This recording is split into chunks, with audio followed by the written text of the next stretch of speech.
Need a boost? Sometimes all it takes is tapping into your inner cool. Icebreaker's gum helps you unleash the confidence within. Each chew releases a rush of icy flavor powered by cooling flavor crystals, sending a wave of refreshment to reinvigorate all your senses. Icebreaker's convenient pack fits everywhere, from car cup holders to backpack pockets, so you can find your cool wherever you go. Grab Icebreaker's gum online or at a store near you. You know what's really terrifying? That unfinished college degree lurking in the background, just sitting there, waiting for you. That's where Southern New Hampshire University comes in. With flexible online degree programs, there's no commuting, no rigid schedule, and no more excuses. Plus, they have some of the lowest online tuition rates in the U.S. Visit snhu.edu/morbid to learn more before your degree becomes just another story about what could have been. Chilling crime cases are mysterious, but finding coverage shouldn't be. With the State Farm Personal Price Plan, you have options and can personalize your plan to help create an affordable price so you can get back to cracking all of life's bigger cases. Talk to a State Farm agent today to learn how you can choose to bundle and save with the Personal Price Plan. Like a good neighbor, State Farm is there. Head to statefarm.com to get a quote. Prices are based on rating plans that vary by state. Coverage options are selected by the customer. Availability, amount of discounts and savings, and eligibility vary by state. It's time to spring into something delicious with HelloFresh. Every week you get fresh, pre-portioned ingredients and recipes delivered right to your door. Get 16 free meals plus 3 free gifts with code MORBID16 at hellofresh.com/morbid16. Hey weirdos, I'm Ash. And I'm Alaina. And this is Morbid.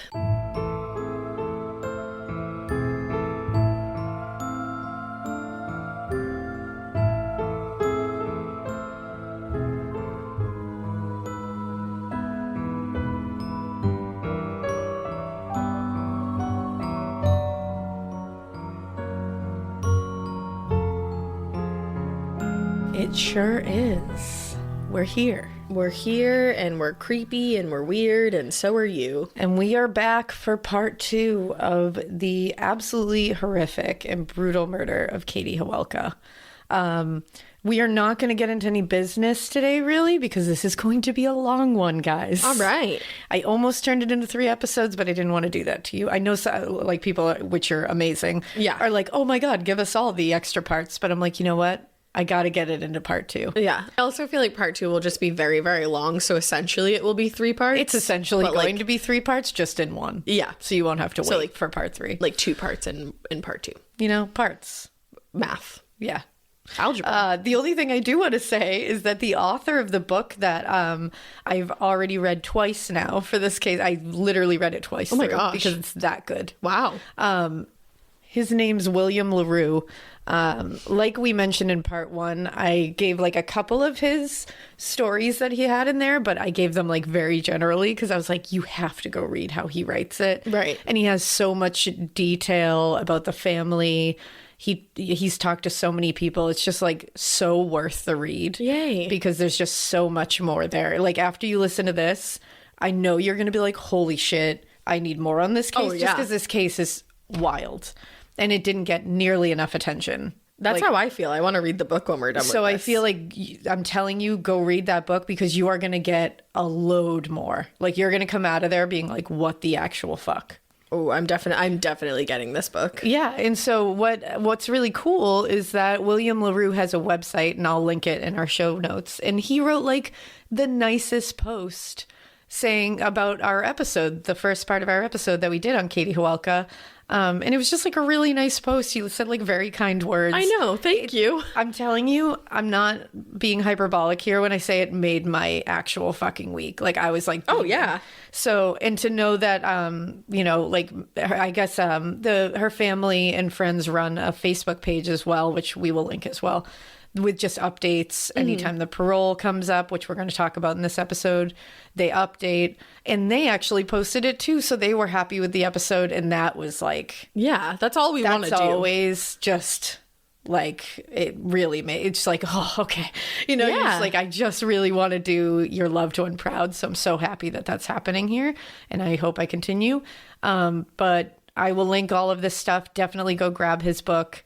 Go check out the website. Go check out the Facebook. We'll link it all. But we're going to get right into it today because there's a lot to talk about. All right. So here we are. So when we last left you at part 1, they'd already arrested Brian McCarthy. They had interviewed him. He had denied everything. He was a big sack of lying bullshit. Exactly. And he was now painting himself as a victim as well, saying that some man wearing a black jacket had come out of nowhere and had kicked him in the back, the neck, the head. He couldn't decide which one. Yeah, the invisible man. There was no marks on him whatsoever. His x-rays showed no issue. Like, he was fine. Right. He's just a lying sack of shit. And he was also saying he never saw a girl. But was then asking about a girl. Exactly. And he only saw a black jacket. That's it. But then he couldn't even, when they asked him, he was like, I don't even know if I saw the black jacket on someone. Did you just see it floating in the void? Where did you see it? And like, why did you bring it up? Yeah, he was a liar. And he slipped a few times with, where he would say, like, I didn't rape anybody. I didn't assault anybody, but they knew he did. Well, in the fact that he said that before that was even put on the table, like, he wasn't even supposed to have known that a girl was raped. Exactly. He said in the interview, this guy's telling me that I assaulted someone, and this guy, and now you're telling me that I'm being charged with rape. He's like, I and never Chief said Maytott that. was like, yeah, I had never brought up. But now you are. But now you are. And as we ended part 1, Chief Maytott stood up after that interview and he told Brian McCarthy, you are being charged with assaults and rape. Bye. And that was the end of part 1. So August 29th was the day of the actual crime and also the day they spent hours trying to get Brian McCarthy to confess, and he just wouldn't. And like I said, denied, but he was getting to a point where they were like, I feel like if we just get him a little bit over this, he's going to crack. Right. It's there. He's already slipping little things out that he doesn't even realize he is. We just got to get him over that hump. It's so wild, like, when you see this play out, too. Yeah. Like, just how people can tell that someone's about to crack and the different tactics that they'll use. Oh, yeah, because there's so many different ways you can come from every angle. I just, slapped my microphone. You came from every angle. Wow, okay, sorry. I talk with my hands when I get, as I'm sure you guys have seen at virtual live shows and stuff, I slap microphones all the time. Oh, yeah. When I get really into a case, my hands are going to be a-flying. I know, that's why it's nice at the virtual live shows when we have the clip-on mics. Yeah. I mean, it is hard, though, because then I am known to, grab my, clutch my pearls. So you clutch that microphone. Yeah, it happens. But, sorry about that. I'm really into this. But luckily for the investigators, there happened to be a family friend of McCarthy's who is also a senior investigator with the New York State Police Bureau of Investigations. And they were a family friend of the McCarthys. Oh, okay. Now, his name was Lawrence Maynor. And it could be Maynor or Manor. I'm not exactly sure which way. He knew McCarthy's parents, but he also knew Brian. And he knew Brian from a kid. So he knew what a shitbag he was. And he knew that it may be up to him to convince him to confess. Okay. So he was like, if I go in there, maybe just having a friendly face. Yeah. Maybe it'll make him, if he has feelings, maybe some of it will help. Well, and that's how they do that whole good cop, bad cop Exactly. thing. And it's like when you know someone since they were a kid, you're hoping that you're going to trust something. them. Yeah. Now, in the afternoon, that same afternoon, after giving McCarthy some time between interrogations, they were like, let's let him chill out. To shit his pants. Think about it a little more. Think about all the mistakes he made in that interview. Yeah. So they brought Manor into the station, and he asked to speak with McCarthy alone. Okay. So already McCarthy's probably like, oh, fuck. Also, two-way glass, you're never alone in there. No, you're never alone. Actually, he didn't ask to, that's the thing. He didn't want to talk to him in the interrogation room. He asked to talk to him in an office. Oh, okay. So this was not going to be an interrogation yet. He was like, I just want to chat with him for a second. Got it. And they asked McCarthy, do you want to do that? And he said yes. Okay. So they went in there, 10 minutes. They were in that office. Then Manor came out and said, Chief Maytott, McCarthy would like to change his original statement. So I don't know what happened, but so in went Maytott and Lieutenant McKendry, who were the ones that were initially in the interrogation. And they told him if he was willing to tell them what events occurred that previous evening when, we want to hear it. So if you're ready to tell us, we're here. And he said he was finally ready to tell the truth. I feel like it's not going to be the truth. So he began with the same story he had originally told. He said he was near the campus. He was peeing next to that fence near the opening in the gate where the shortcut is near the Walker Arena. He said when he was there, he saw a guy and a girl sitting in the grass talking and laughing. This was Katy and her friend Todd Kilburn. Right. Now, he said he literally sat on a rock a little bit away from them and just watched them. That's fucking creepy. Fucking creep. Ugh. He said then he saw them get up and walk, and he followed them far enough behind that he would not be seen. He said he could hear them say their goodbyes, and he said they said friendly goodbyes, even saying he heard like a see you later or something like that. I think when Todd Kilburn told the story, he said this too, like they said their goodbyes after he tried to say like, I'll walk you. And she was like, no. Yeah. And he said like, she gave me a little kiss. Yeah. And that was it. Like, it was a very happy, like just friendly exchange. Cute, we're friends. I care about you. Bye. Like, see you later. It was like a very nice ending. From what Brian first says, this is exactly how that went. Now, he heard the see you later, something casual like that. And keep in mind, once they were parting ways, he followed her through the gate. Again, far enough that she wouldn't notice his presence. So he says, quote, as I was walking out, the girl was squatting in the corner peeing. And when I walked by, I didn't say anything. I didn't really see her at first because she was sitting in the dark. Then I got right on top of her. She scared me, and I said, oh, excuse me. And she said, that's okay. He then tried to say she was bleeding from what he saw. She was already bleeding.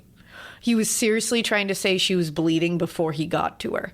Now remember, he just said, I heard them say goodbye, and then I followed her.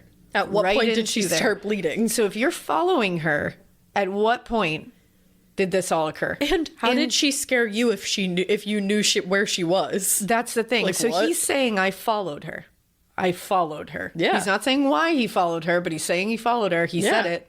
And then he's saying, like you said, then all of a sudden she's just in the dark peeing already, first of all. Right. And that you didn't see her and were scared by her. But if you're just following said her, you were you saw following her. And also, where did she start bleeding? Right. Like, what are you talking about? None of this makes sense. He said even that she had her leg out of one of her pant legs because she was squatting to pee.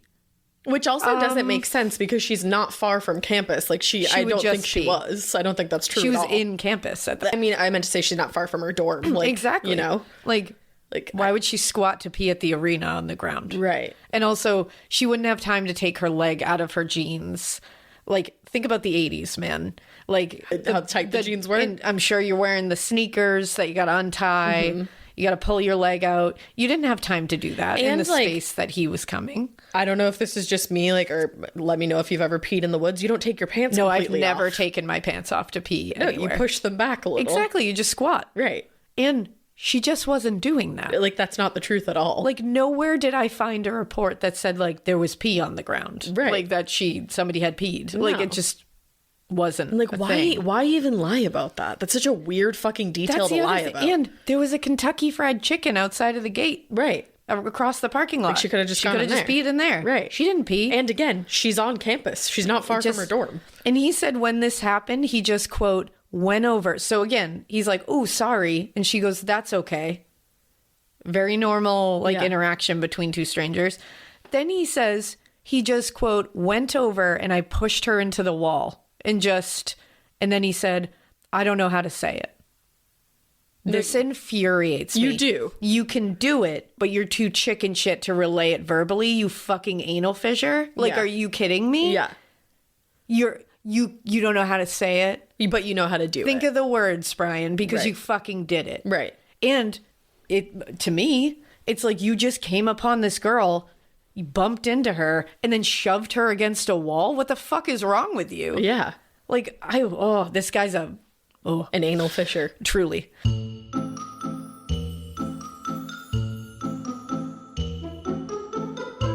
Cowritten is a fine jewelry brand founded by women for women. Their pieces range from classic to statement to completely original, and honestly, Cowritten makes the jewelry that you've always wanted but could never find. I am such a stickler for good quality with jewelry, especially because I have super sensitive skin. So if I like wear something in the shower, I'm turning green right away. I'm getting itchy, and guess what? I'm throwing whatever that was in the trash. And that is not the case with Orate.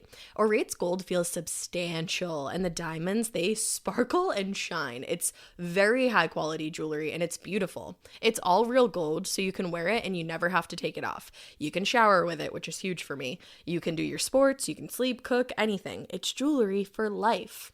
But the crazy thing is, because Orate sells directly to you without the middleman markup, they can offer the same quality as traditional Fifth Avenue brands at a fraction of the cost. Orate literally hacked the jewelry market, making real gold accessible. The best thing, in my opinion, is that everything is ethically sourced and sustainably made. Their gold is never mined, and their gemstones and diamonds are also certified conflict-free, so everyone can shop with a sparkling conscience. And then my second favorite thing is that it was founded by women and made for women. Orate was founded on the desire to shake up the jewelry market by offering modern women beautiful designs, amazing quality at affordable prices, and ethically sourced pieces that they can wear every single day. And this is like important to know, guys. If you're on the website already, which you should be, and you're eyeing a piece, but you're not ready to splurge all in one go, get this. In addition to their transparent and fair pricing, Orate has also teamed up with Accrue Savings so that you can enjoy the option of saving up for your dream jewelry. Accrue is a creditless way to save and buy. You just choose your product, you open your Accrue Savings account, and make your first deposit. Then you're on your way to saving and earning rewards, which you can use toward your purchase. Start saving for your Orate purchase with Accrue now. Plus, you'll save 10% in rewards toward your purchases as you save. I personally am a big Orate shopper. I love all of their jewelry. I have a bunch of like stackable rings that they have, the gold ones with cute little diamonds in them. And then there's some that are like chains. They're super cute. But my favorite staple piece that 9 out of 10 times, if you see me, I will be wearing it, is the Gemini necklace that I have from them. That thing, I've put that necklace through the ringer. I sleep with it on, I sweat with it on, I work out with it on, and I shower with it on, and it still looks as beautiful as the day I got it. For 20% off your first Orate purchase, go to oratenewyork.com/morbid and use promo code morbid. That's 20% off with no minimum spend, and they rarely have discounts as high as 20% off, so I really encourage you to shop now while it's going on. This is the best offer out there, and it's exclusively for our listeners. So once again, go to oratenewyork.com/morbid and use promo code morbid to get 20% off. That's AURATE newyork.com/morbid and use promo code morbid to get 20% off. So he says, quote, "I tried to take advantage of her. I tried, but I couldn't. I couldn't do anything. I just went nuts. I went crazy." He can't even say what he did. That's what's driving me nuts. He's just using like, I just went nuts. I went crazy. I don't know. And it's like, no, say the fucking words. Right. And you said that he had been drinking, right? Yeah, he had. That goes back and forth, though. Do you think also, though, that part of his anger was that he couldn't do something? Well, he tries to actually claim that a little bit. Yeah. But... Or do you think he was just... No, I think he's a demon. Yeah. And I think he's a violent piece of shit. Oh, I think that either way. And I think he saw her and he said, I'm going to rape her and I'm going to hurt her if she fights me. Right. And I think that was it. So, yeah. And I think she fought him back and he hurt her. Yeah, I think so. I think he's just a fucking demon. But he tries to use that shit. Because it's an excuse. Yeah, he tries to use it as an excuse, like, I got angry. And it's like something beyond his control. Yeah. And at one point, he even says a crazier thing. So he's an idiot. Now... This should tell you right here that he should be locked up forever, that he can't even say the words of what he did. Also, he's claiming to have shoved her into the wall and then tried but failed to rape her. And he really is trying to claim with her injuries that they saw that he shoved her into the wall one time. Just poop. Like, shoved her into the wall. No. You like he's a hangnail. Her family didn't recognize her when she was wheeled past them. Like, and you're saying you pushed her into a wall once? No, the cops knew. They were like, you're a fucking hangnail. We don't need to listen to it. Like, they didn't buy any of this shit. But they let him talk because regardless, he was confessing to something. Now, he said a couple of minutes after he just, quote, went crazy, a car drove in. It left again. And then it came back. These were obviously the two guards. And so he basically relayed what Avedikian and Shandy said happened. Like the car came in, the car left. They came back again, then the two guards came out. Now, Maytot was like, okay, back it up. And he said, what did you do to her exactly? Because he was like, you're not giving me actually what you did. You're brushing over things. Yeah. And he said his response was, I don't think she could see me. And when I walked up, she was holding onto the wall or something. She must have been drunk. Oh, yeah. That's totally what? Like, now, remember, Todd Kilburn was with her all night. And said she was completely fine. She was not impaired. And she hadn't even had a drink in like an hour. At least an hour. Right. Now, he says she must have been drunk, I think. I don't know. She was staggering. I also just love that he's like, I just did this to some drunk girl. Like, it's her fault for being drunk. Oh, don't worry. He's not the only one who claims it's her fault. Are you fucking kidding me? You better believe it. Now, and again, remember, Todd Kilburn said she was not staggering. She was on her feet. She was completely coherent. I never would have let her walk by herself if she wasn't. He said she wasn't slurring even in the slightest. And now he's going to sit here and say she was staggering. And he said, and I just pushed her into the wall and right into the wall hard with her face. So now we're getting closer because they're kind of pulling out of him like, okay, so you did hit her face against the wall. But he's like, like once hard. Right. No, that's not it. And he then reiterated that he pushed her only once and that he tried but failed to rape her. Then it gets worse. He said that he had not kicked or hit her at all. Yeah, that makes a lot of sense. Not once. Also, you just fucking said 2 minutes ago that you did. So then he said all of a sudden she was just bleeding from her face. That happens. Yeah, spontaneously. Yeah. And he actually said, quote, I just looked at her and I said, I know I didn't do that. I just know that I did not beat that girl that way. Oh, I know, because you're such a good person. And then up he to says, this point. She had already been hit repeatedly before I had seen her there. Yes, I tried to take advantage of her, but somebody started to do the same thing before I did, and I just got caught. So now he's claiming someone had already beaten and raped Katy when he got there, and now I don't know in what world he thinks that this makes him any better, that he came upon her like that and he decided to do it again. And also, what point did that happen while you were following her, you fucking idiot? You just told us you were following her from when Todd left. Exactly. And she didn't look like that before, but now all of a sudden you're changing your story. He's also, I feel like, trying to make it seem like he came to and realized, oh, I couldn't have done this. Somebody else did this. That. I wonder if that was like partially going for some kind of insanity. Oh, yeah, I'm sure. And that's because they definitely try to get that. It fails miserably because he is not. Clearly. He's very much knows what he's doing. He's just a violent motherfucker. And I mean, the timing with Todd Kilburn was able to provide the timing of when they got up to that gate. Mm-hmm. And there was other people around that said they saw them at the gate. Yeah. The time is right for her to leave, walk to that walk arena with barely any time.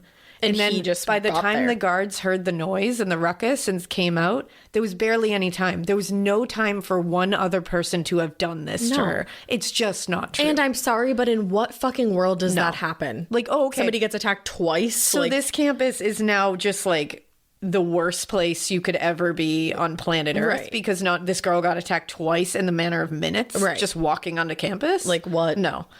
So then he started talking about Todd Kilburn. I knew that was going to come up. I knew he was going to do that. And by the way, Todd Kilburn came in and gave his story to police. Like he was like, here's exactly what happened. Now, obviously he didn't name Todd because he didn't know who he was, but he started describing him and saying that when they had left each other at the gate, remember his last statement a minute ago was that when he heard them say their goodbyes at the gate, very happy, very friendly, goodbye. Now he's saying that he was screaming at her angrily and they left on angry terms and he yelled something at her as she left. What? He specifically even used the term before that they said something like, see you later. Yep. Like used that specifically. Like, could that have been what he yelled at her? See you later? Like, good try, shithead. Like, you're really going to change your story in the middle of the story. Like, he's lying so much that he can't even remember what he lied about. That's the problem. And it's he's also making this up as he goes. That is so scary that, like, within a minute's time, he's like, oh, yeah, she left and was happy. Like, he was happy and they said, see you later. And then in, like, a matter of seconds, he goes into, oh no, they were yelling. They were screaming at each other. Yeah. What? And they brought that up. They were like, well, you just said that they were fine when they left. And he was like, no, I didn't say that. And then he goes, the guy was mad. I didn't say that he wasn't mad. Do you think it's like a game that, like what? No, I think it's specifically what is happening here is you can hear it while he talks because he like stammers to say something. He'll kind of like double talk just to get through a sentence. And it's like, he's just making this up on the spot. And he's a bad improv artist. He's not good at this. And he just can't even recount what he said a minute ago. And then I went to that place and there was a tree and I saw the tree. Like he's just making it up as he goes along. And I don't know. And then it's just like he contradicts himself because he doesn't take into account what he just said. It's just so wild to me that people's brains work that way. He's evil. So they let this go because once again, Brian McCarthy is incriminating himself. So they're like, let's just let him keep fucking this up. So they kept asking about the attack, hoping he was going to keep failing at this whole thing like he already was. And when asked again how many times he shoved Katy's face into the wall, because he kept saying once, he said, quote, well, once real hard that I meant to. And the other time I didn't mean to do it. I was trying to get her out of the corner, trying to sit her up or help her or whatever. And I dropped her. How dare he sit there and say that he was trying to help her? Yeah. And he says, and I dropped her. And her face and her head hit the wall real hard. Trying to help her. And the worst part of this is that he's sitting there reliving this and somehow gets enjoyment out of it. And he's sitting there claiming to be this hero that he's a victim as well because he got attacked and he was just trying to help her. Right. And then somehow it hit her head against the wall. He then said he, quote, so after this, he was like, I definitely kicked her once. But I thought you literally just said that you never kicked her. Dude. And then he said he did kick her, but it was an accident. How do you kick somebody by accident? Exactly. He said that's toddler shit. Right. That's a toddler response. Very Did much you just so. kick your sister? It was an accident. That doesn't exist. Like maybe if you're like swinging your legs doing something, but not when you're attacking somebody. You don't kick them by accident. And he said, quote, I was trying to get her out of the corner, trying to sit her up or help her or whatever, and I dropped her. And he just said, that's what happened. Okay. And then he admitted to removing her clothing. Accidentally, I'm sure. And he said he, quote, had all his weight behind him when he ran up on her and shoved her face into that wall. Oh, God. They kept pressing, and he said he never punched her or hit her with his hand, but then immediately followed that up with, I hit her in the midsection, and she kind of snapped her neck. You know, her neck went back like that when she hit the wall. So you didn't hit her with your hand, but you hit her with your hand, and then that happened. Like, get it straight, dude. What? He also had a swollen hand. His right hand was swollen, and he was trying to hide it. His index finger was all beat up. Yeah. Then he said something that chilled every drop of blood in my body. Oh, God. Manor tried to get him to admit to kicking her intentionally and several times because it was clear he had. And he said, quote, no, I didn't, but I was rolling her and pushing her and I was really, really mad. I was like picking her up and throwing her. And I was just using every bit of my strength in my body to move that girl. Just shake her insides out. Oh my God. Literally said shake her insides out. And he doesn't even know this girl's name. And it gets so much worse with that kind of stuff with him. He doesn't give a shit. No, obviously not. He has no regard. You know, some of those like horrific monster murderers that will know the names of their victims and will like say them in interviews and stuff. And you're like, ugh, like don't say their name. He's even worse. He doesn't we'll get to it. We'll get to it. Oh no. So he said he hid under the stairs because he had just, raped a girl. And he basically said that. He was like, I just raped a girl, so I had to sit on the stand. So they were like, what? And he goes, I just tried to rape a girl. Wow. And they were like, honey, like you're giving us everything we need. Right. And he ended up in the interview saying he was not the only one who did this to her. Someone had already done it before he got there. So at this point, he's like, does it matter that I did it because someone else did it? And then we found out that Todd Kilburn was wearing a black jacket. So when he saw Todd Kilburn and her that's where talking, it came from. That he used that to be like, this kid did Mental note. Yeah. So this fuck then asked, after all of this, how's she doing? I would have gouged his eyeballs I out. literally would have been like, you don't get to know. I'd be like, you're going to be doing... Wonder. Oh my God. It's Sit just there like, and wonder. What's going to happen to you? Are you going to get charged for rape, or are you going to get charged for murder and spend the rest of your life in prison like you deserve to either way? You sit there and fucking wonder. Well, and then what's even worse is he said, will you update me on her condition? No. Oh, so you can, like, he knew he was going to be facing a murder charge. That's exactly what it was. He didn't give a shit about her condition. He just wanted to know what charges were coming to him. I would have made him wonder for weeks. I would have literally been like, I guess you'll never know. I don't know. Now, you'll find out at sentencing, fuckface. Now, this is where, like, that Katy's family, just, what a bunch of ballsy, like, I just want to, like, high five them all. What'd they do? Because they just, like, didn't retreat into a hole. After, like, when this happened, they were like, now we're going to fuck shit up. Yeah. And Katy's older sister, Betsy, was home. She had lived in another state. And she was home with Carrie and Joe Jr. because they were, like, teenagers at the time. Right. And she was like, I just couldn't sit any longer and just wonder what was going on. Because the parents were trying to keep them from seeing Katy. Of course. And they're probably trying to figure out how we're going to tell them all of the details of this without traumatizing them. Well, and you're like, do they need to know? Do we tell them? How much do they need to know? What these do we are their do here? children. Life does not prepare you to tell your children that their sibling has been brutally raped and murdered. And that the world is that evil. Yeah, nobody can ever prepare you for that conversation. There's no instruction manual for that. And it's like, I can't imagine. And while you're going through the grief of what's happening. Exactly. And you're just shattering every like safety net you thought you had. Absolutely. Like, you're just like, unfortunately, you're actually never sucks. safe anywhere. Yeah, it's like the day your kids find that out is like, must be the worst time. Yeah, and to have to explain that. Yeah, and it's like, ugh.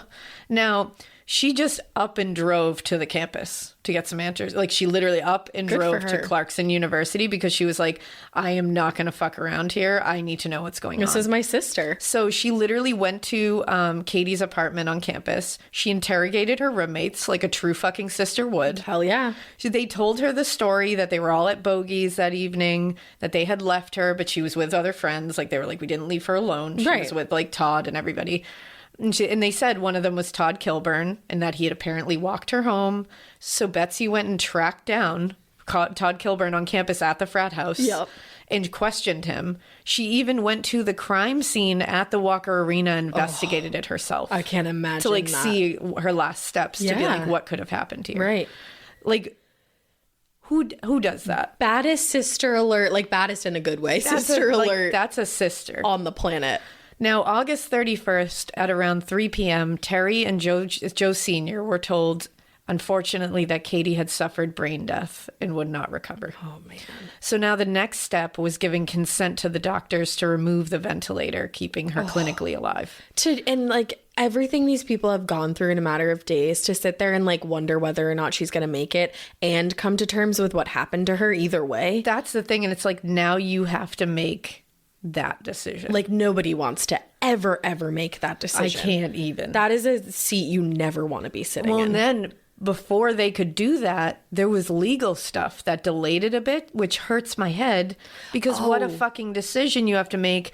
And then it's getting mucked up by legal shit. That's unthinkable. Because it has to do with like the murder charges, right? Exactly. Because technically, if you make the decision to pull, I was going to say the DA's office was making sure every I was dotted, every T was crossed before that ventilator was removed, so that McCarthy's fucking lawyers, like you were saying, can't claim that she maybe would have lived if the doctors didn't pull the because plug. You know that famous case, it's one of the first Law and Order episodes I ever watched, and it's the one where I think she may have been pregnant or they had a young child. I do know what you're talking about. And he killed her. Yes. The husband killed her, but she like lived for a little bit. That whole thing came into play there. That's the same kind of thing. It's like, but it's like for that to have to be part of that whole decision-making process. And to have to sit there and think about that. The legal ramifications and that this guy, could he get off? Right. If this is done the improper way. And to sit there and think that these lawyers would even make that fucking argument of like, no, you killed her. Like that. Well, and as we'll see, McCarthy's lawyer does try to pull that. And tries to say the doctors were the murderers.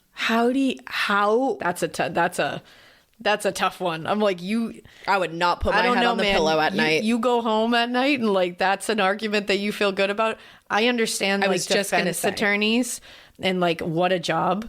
And I totally get that, like, they have to do everything they can. That's their job. But there are that certain particular lengths. argument, I'm like, you really feel good about that one? No. I don't know a time you feel good about that There's one. certain lengths I think you just don't go to. Yeah, and this is just my opinion. Like, I am not a defense attorney, so I don't know what it takes. That's just one argument I could never wrap my brain around. No. And I could never wrap my heart around. I wouldn't feel good going home being like, I guess we're going to blame the doctors today. Right. Like, I don't think so. And then the family gets looped into that because it's ultimately their decision. Exactly. So now they're put on the hook. That's a very how dare you moment. How dare you, indeed. So it wasn't until September 1st that she was officially taken off life support. Her entire family was around her when they did it, everybody. I'm glad that like they got to be there for that. Of course. You And know? the thing with taking somebody off life support is a lot of people think you unplug everything and it's whoop and Right. it's over. It doesn't work that That's way. not how it works. Sometimes that's how it works. Sometimes it can take days. Yeah. And their body still happens. Luckily, I guess I would say luckily, just so they didn't have to endure a long drawn out process. She died in only 20 minutes. Oh, man. Which also should tell you how bad this was. How much that her body without was that life fighting. support, her body simply couldn't. Yeah. Like that should tell you how much Brian McCarthy deserves to be in jail. And that should tell you that the doctors in this case have nothing to do with Yeah. what his defense attorneys were trying to argue. Yeah, it's just, and apparently the morning that Katy's parents had to rush into the hospital after she was initially attacked, a neighbor of Terry's named Isabel McConnell, who was a good friend of hers, had tried to comfort her by saying that she was like, you know what, Katy's going to be all right. Because that's just what you say. Of course. And Terry said she couldn't help. She was like, I know this sounds crazy, but I couldn't help but hold a grudge against her neighbor and her friend because she said after her death, she said, quote, I loved her dearly, meaning her neighbor. And she said, I loved her dearly, and I never told her this. I never said a word to her that, damn it, she lied to me. She was my good friend, and she lied to me. And that anger that Terry must have felt for Brian and the helplessness must have made it so impossible to reconcile those feelings, because I get that. Absolutely. It's totally irrational, and she knows it. She's like, I know this is like, but I was mad. Right. Like the world was telling me that like I should have my daughter. The world tells me that this should not happen, and it happened. Yeah. There's just So it's no like- rationale when it comes to somebody brutally murdering your child. And that should tell you like how it ruins the people that love them. Yeah. That like she's literally like, I couldn't help it. I was angry that someone had told me she was going to be all right. I can guarantee you I would have felt the exact same I get way. it. It makes total sense.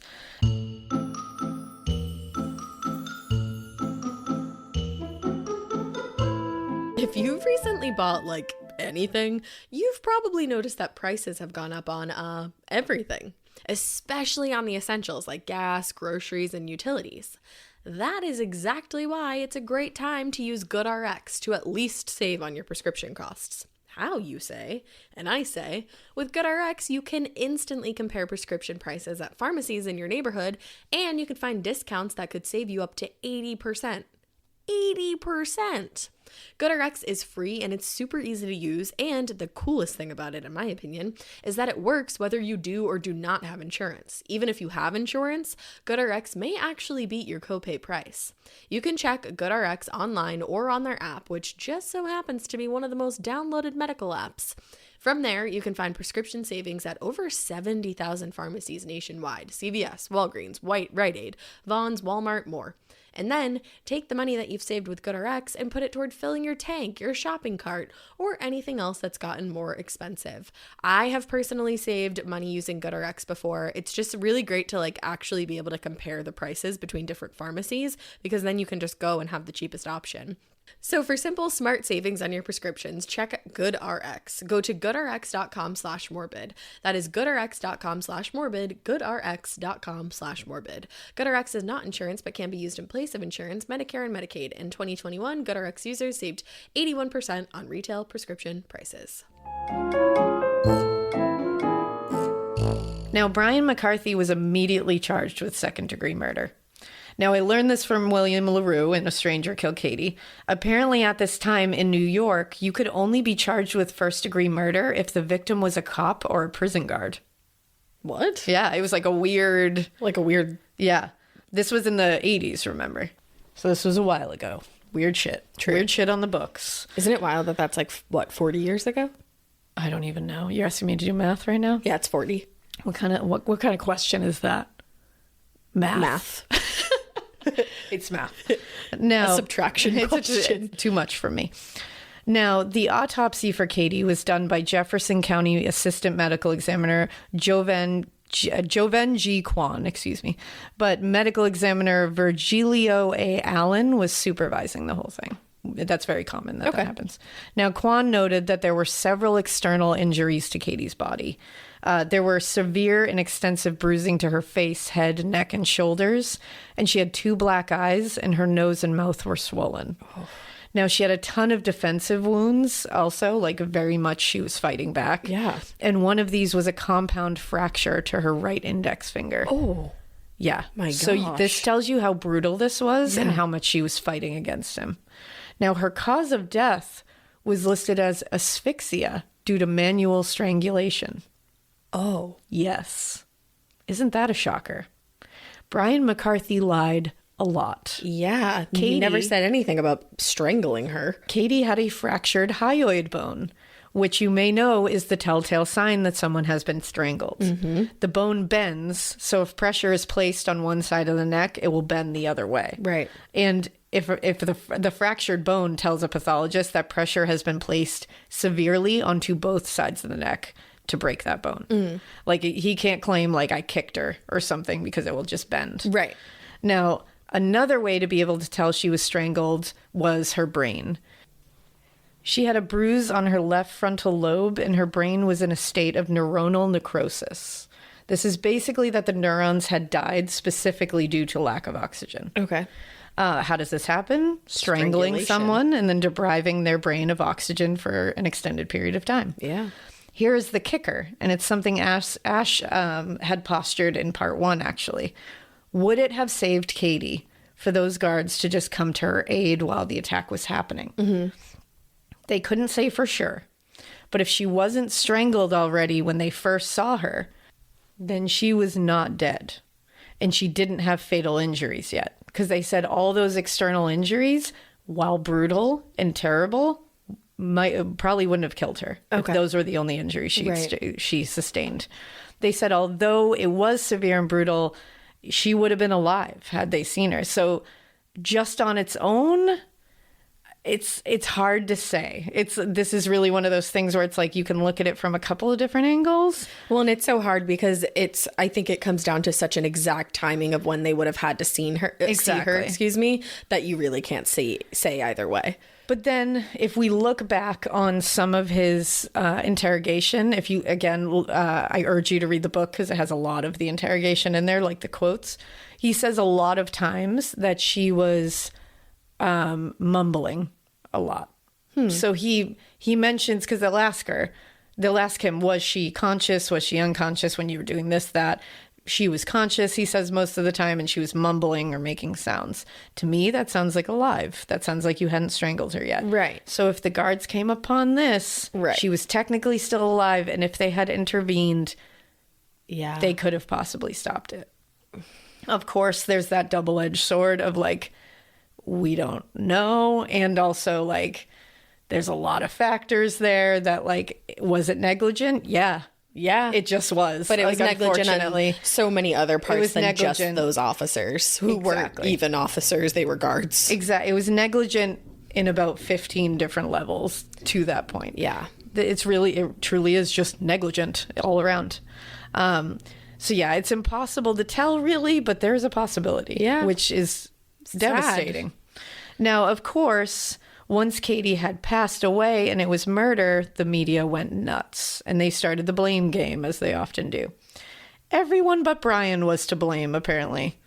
They went after the university in the papers, the security guards, and they weren't the ones, like, none of the media that I could find was blaming Katy for it, but they were blaming everyone else. And I was like, can we maybe talk about the guy who did it with his hands? Yeah. Like, maybe do that. But Joe Sr. did release, once it started going crazy and people were, like, throwing accusations out there, Joe Sr., Katy's father, released a statement that read, I have seen the newspapers today and I've talked to the Potsdam police from the very first. I, her mother, and her whole family in no way feel that there is any fault on the part of Clarkson University or the village of Potsdam. Okay. That changes when more information comes out. Okay. They were not, at this point, They were not aware of the fact that 2 security guards had witnessed the attack and had not stopped to investigate it. So they did not have that information when they said that. Okay. So obviously that changes. Of course. Because obviously we're seeing a lot of negligence at that part on the university's part and the guards' part. So it's like at that point it is going to change. Apparently the president, Alan Clark, the president at the time, and some of the other officials from Clarkson University had come to the hospital on a few occasions to comfort the family, talk with them throughout the ordeal, before Katy was taken off of life support. So they were feeling very like comforted by them and that they actually gave a shit. Unfortunately, to me, Yeah. feels like they were trying to avoid that civil lawsuit that was going to be coming through once the real shit came out. Thanks, because like I didn't want to be the one to say it, and I was kind of looking at you, trying to get the eyes of if I could say that or not. That's what it looks to me. Yeah.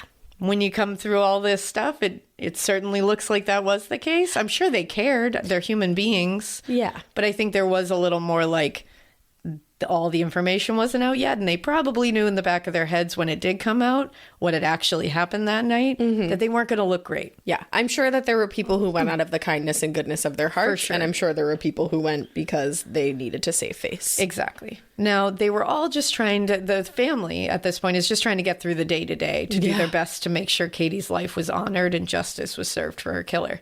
And they all did this in very different ways. Because you have to return to life and jobs and some sense of normalcy. But how? How do you do that when your child or sister has been brutally raped and murdered? I have absolutely no idea. Joe Jr., her brother, was quoted in the book as saying, quote, "In retrospect, it seems we all kind of retreated to our corners for a bit.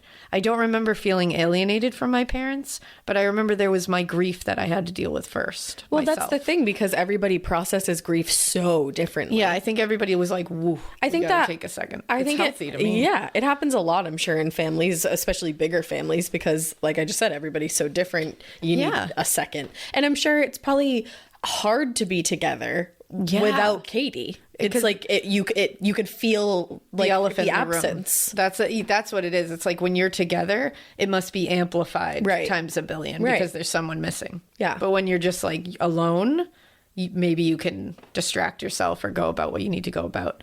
Now, her friends were also having to deal with this sudden loss. And remember, she has a ton of friends who loved her.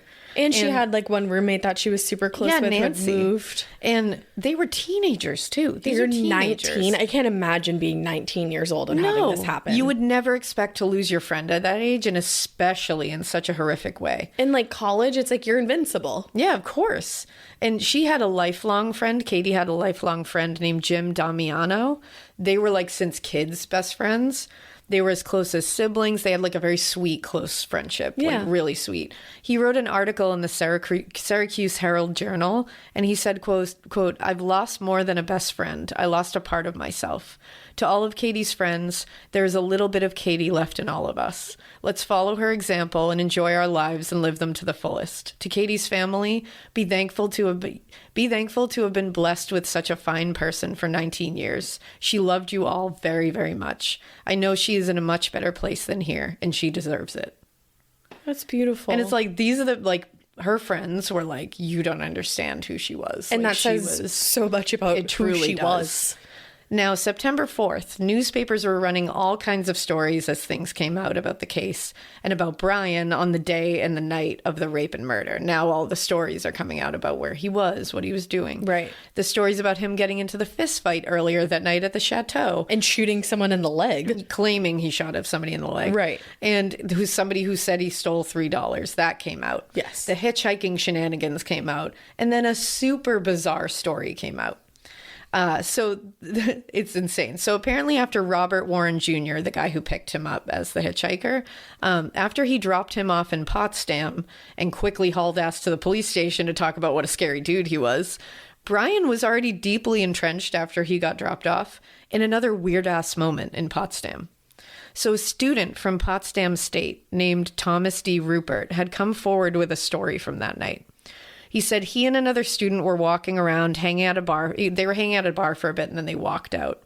It was a bit after midnight. They were walking through a parking lot on Main Street in Potsdam when a man just started yelling at them. And they said he had dark hair, scruffy beard, Brian McCarthy. Yeah. He started yelling at them and he was like saying shit to them they really couldn't understand, but he was like being a dick. Yeah. So they yelled back at him, shut up, and then just like walked. Iconic. He followed them. Of course. They said when he came up to them, he said he was a police officer. And they were like, yeah, no. So they were like, which I love this. They were like, okay, like you're a fucking wreck. Like you don't look like a police officer. Like you can't even manage a bath, my son. But they were like, you like never mind a whole ass career. What are you? Is that how you like school people? Yeah, my son. Sit down. So they said, show me your badge then. Right. And he wouldn't. So he then told them if they moved a muscle, he was going to blow them away with his gun. Jesus. And he put his hand behind his back like he had one. So they kind of taunted him a bit, which I don't recommend doing. No. And we're like, oh, you have a gun, huh? Like, don't do that. Because you don't know. And he was like, I do, shut up. But then he admitted that he was lying. Okay. So like, what? And then he told them he was Brian McCarthy, literally told them his name. He showed them his license to prove it. And he said he was working with 3 state troopers that evening. These state troopers were legit in the fucking trees at the moment with sniper rifles pointed at the students. And that what? He had been paid $250 to watch those students. No. And they literally were just like, no, that's not true. Like, that is not a true story. An incorrect key. And he was like, okay, fine, I'm lying, but do you like, I feel bad now. Do you want me to like buy you a beer? Or do you want to like smoke some of my weed with me? I don't want to smoke anything that's in your pipe. And they were like, no, sir. No. And then one of them, I guess, was like, you can buy us a beer at the bar, though. Which I was like, I'd be like, that's some college student shit. That like, is. Because I'd be like, no. Like, I'd be like, you can disappear from my life forever, thanks. Like, that can be your repayment. But in college, if somebody offers to buy you beer, it's always a hell yeah. And they were like, hell yeah. Especially if like he's just buying it and like in he's a not bar. handing you like a beer. So they had a beer together and that was it. He just left. I just love that he was like, here's my license and my full last name and all of my information. And he did that because he was trying to do the like, I'm an informant with the police. So like, here's my license. I'm not lying. You can trust me. But and they why were like, would you not think that like they're going to go to the police and say like, hey, is Brian McCarthy working with you? And then the police are going to say, nah. And it sounds like he was definitely on stuff or very drunk or something was going on. He doesn't sound like he's just smoking weed. No. And that's the thing. They were never able to like really nail it down. But then he's definitely a drug abuser and he's a known like alcohol abuser. So, right. And so at this point, like, so that story came out and everyone's like, what the fuck? Right. Like, what the fuck is this guy? At this point, because Katy has passed away, it's now a new charge of murder being added, which makes for a longer process sometimes. Mm-hmm. So on September 5th, they held the preliminary hearing for Brian McCarthy.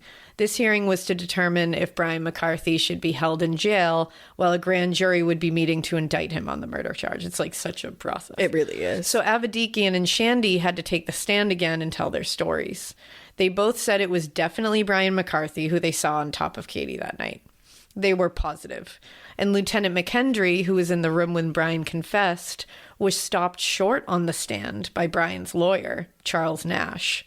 He asked the judge, Justice Rogers, to officially close the hearing to the media at this point, because he said there was always a chance the confession will be deemed inadmissible, which it happens, at some later point. And if that was going to happen in this case, which he was going to try for, they didn't want the media to already have published portions of it. Okay.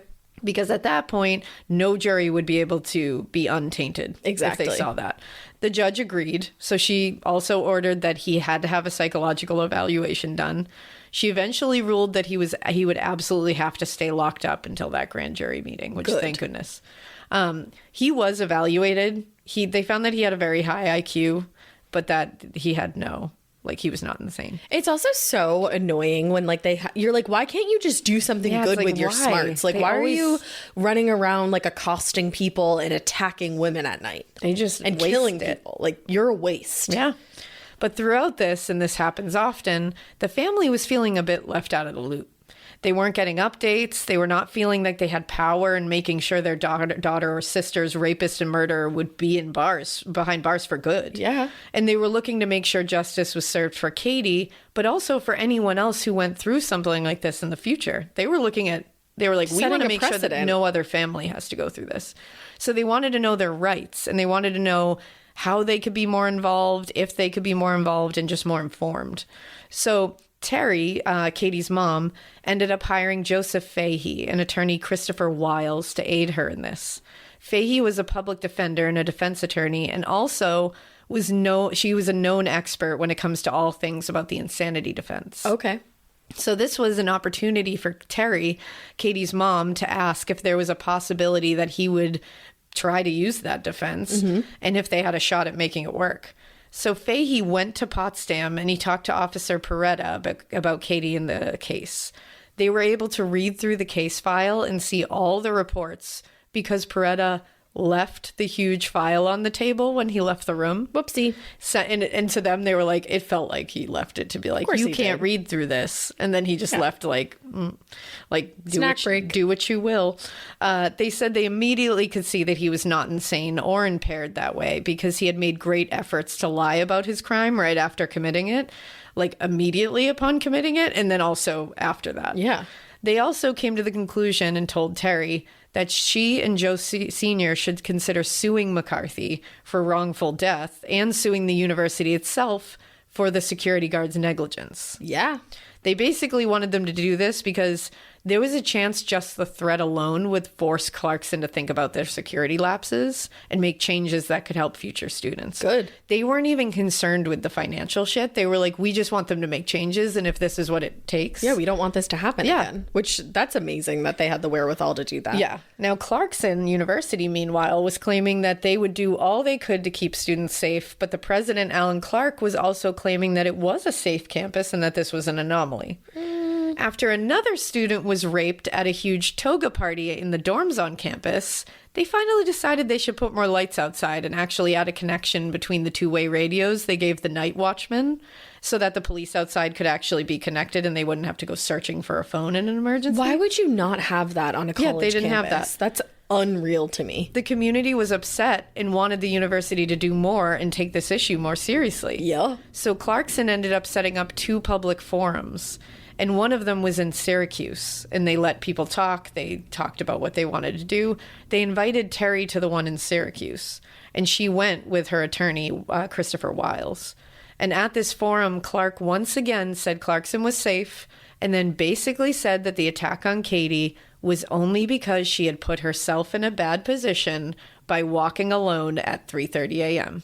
Literally get absolutely wrecked. Get so fucked, Clarkson University at this time. Go fuck yourself sideways at that time. Are you kidding me? Yeah. I truly, truly, truly cannot. We're going to blame a young woman who is dead, who has died, and it's her fault for why can't I walk at 3 a.m.? Well, that's the thing. It's like, okay, but maybe should we say that, like, people shouldn't murder people at any time during the day? Right. Maybe we can say that. Like, I'm sorry, do we hit a time during the night where it's like, well, people are just allowed to murder, so it's your fault for being out there? Because that's the thing. I thought we had a law that no one can murder people. And that's ever. Exactly it. We do. Like, just in case anybody forgot. Isn't that a thing? Yeah. But they talk about this girl walking at 3 a.m. like that's the crime that unfolded here. Yeah. She put herself in a bad position. Yeah. I'm sure she was also wearing revealing clothing, too. They should have just added that in there for good effect. Yeah. Well, he already tried to do the whole she was drunk. Like, that's her fault. Does this go to show anybody listening how fucking long this shit has been happening? Yeah. And it's like Brian McCarthy is an evil monster of a human being who has shown for years that he is an evil monster of a human being, continues now to show he is an evil monster of a human being. Let's just blame him. Yeah. Let's not blame Katy for walking home. Yeah, just literally walking home. And for being considerate enough to not want her friend to have to walk out of his way to walk her home. How did those words come out of your mouth as an individual? Well, she shouldn't have been... This girl who has died shouldn't have been walking home. In what world do you think that's going to go over well? Like, and that makes any sense? You know how there's on any galaxy. That whole thing called like a filter, like it happens in your brain first and then it's got to come out of your mouth? That should have stayed in the drafts, my dude. You would think. Wow.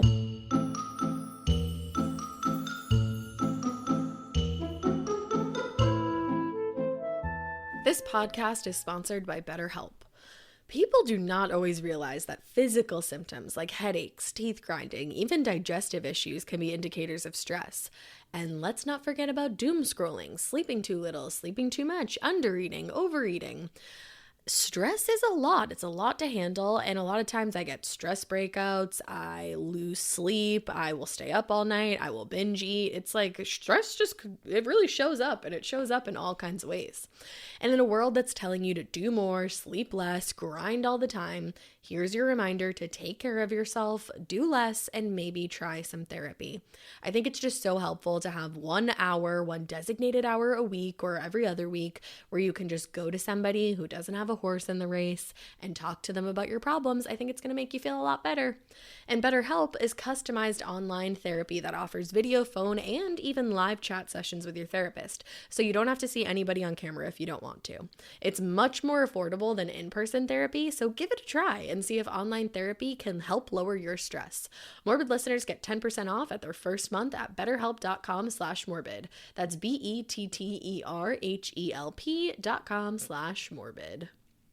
It's funny. There are all these gimmicks that promise a great night's sleep. I do not care what kind of toppers there are or how heavy a blanket is. It is lipstick on a pig. If you're sleeping on a terrible mattress, your sleep is going to be terrible. It's really simple, guys.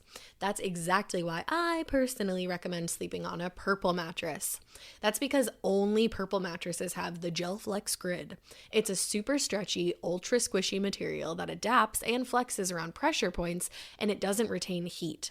The Gel Flex Grid is amazingly supportive for your back and your legs while also cushioning your shoulders, your neck, and your hips, no matter how you sleep. Unlike memory foam, which remembers literally everything, the good, the bad, and the ugly, thanks to the Gel Flex Grid, purple mattresses bounce back as you move and shift. You will never have an I'm stuck feeling that you get with memory foam where you're just sinking into a little divot. I am obsessed with purple mattresses. I would wear purple clothing if I could with the Gel Flex Grid all intertwined up in it because I have a purple mattress and a purple pillow, and both of those things cradle me like I'm a sweet little baby going to sleep at night. Ever since I started sleeping on my purple mattress, I have literally never slept better. It is truly something. Try your purple mattress risk-free with shipping and returns. Financing is available too. Getting a great night's sleep starts with having a great mattress. Get a purple mattress. Go to purple.com/morbid10 and use code morbid10. For a limited time, you can get 10% off any order of $200 or more. That's purple.com/morbid10, code morbid10 for 10% off any order of $200 or more. Purple.com/morbid10, promo code morbid10, terms apply.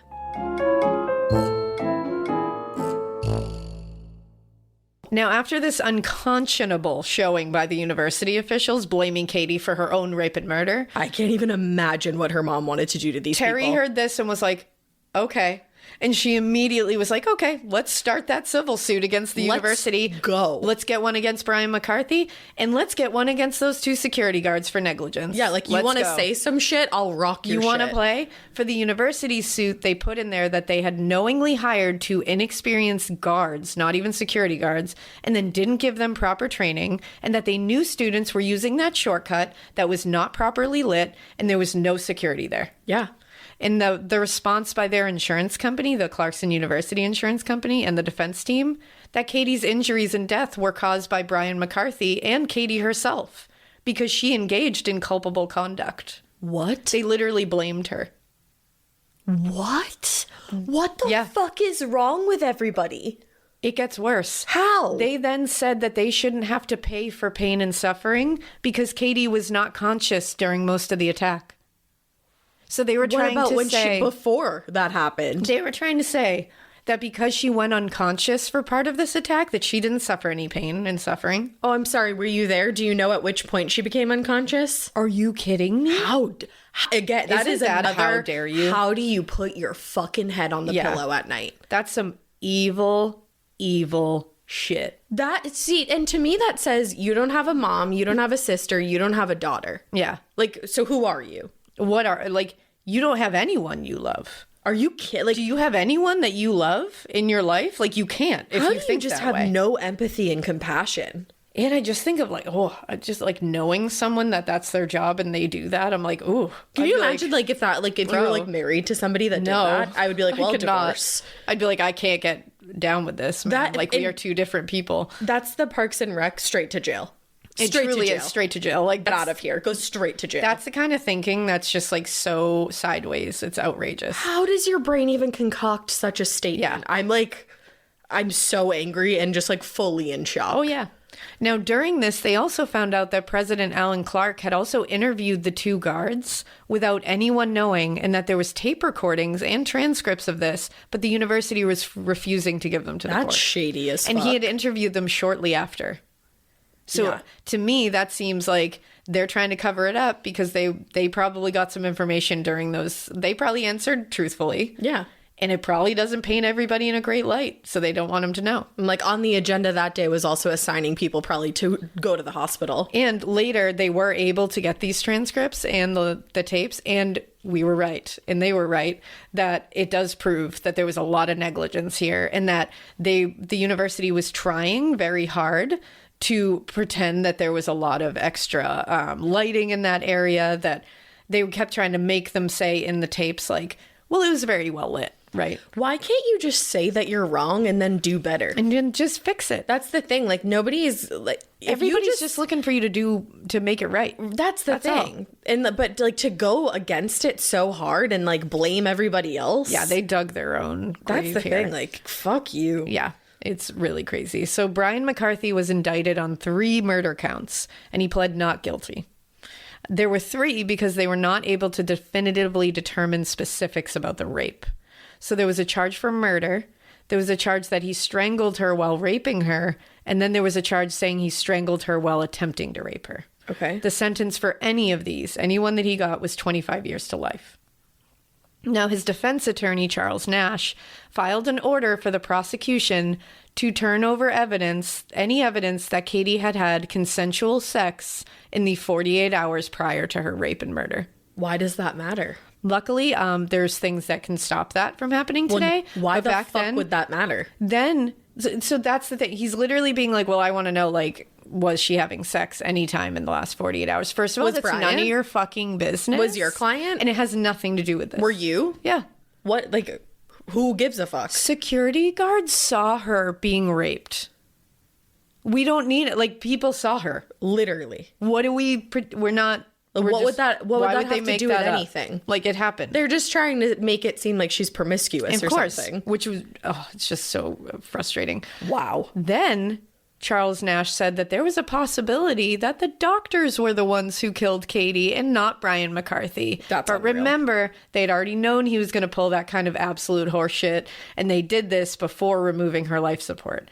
So he literally said, quote, disconnecting of the life support system may have been premature and due to gross negligence or intentional wrongdoing of the doctors. Let's talk about your wrongdoing. He's literally saying these doctors intentionally murdered her. I don't know how people in that courtroom sat there and didn't say to this man, your wrongdoing is all happening right now. Now, what's even worse, during this whole thing, Nash and McCarthy were allowed to view graphic crime scene photos showing Katy and also a photo of her nude on an autopsy table. Why was he allowed to see that? Allowed to see these. Why? I have no idea. That never should have been allowed. I was going to say, is that something that happens? Yeah. And honestly, her family didn't find this out until way later down the line, like when it was already done. The way this family was mistreated. Pain, that must have, the extra trauma that would add, so fucking irresponsible. How do you show him that? Like, and how do you, like, the whole reason he's sitting here is because he raped and killed this girl. And give her a little fucking dignity. Seriously. Like, are you kidding me? Now, luckily, the judge denied the notion that doctors killed Katy and not Brian McCarthy. They were like, yeah, that's not going to happen here. So there was that whole, like, you need to tell me if she's been having sex with anyone 48 hours prior. That was allowed to happen back in these, like, back then. Like, very often it was allowed to happen is what I mean. And obviously, no, that was not the case in this case. But, ugh. Now, there was a suppression hearing on March 24th, 1987.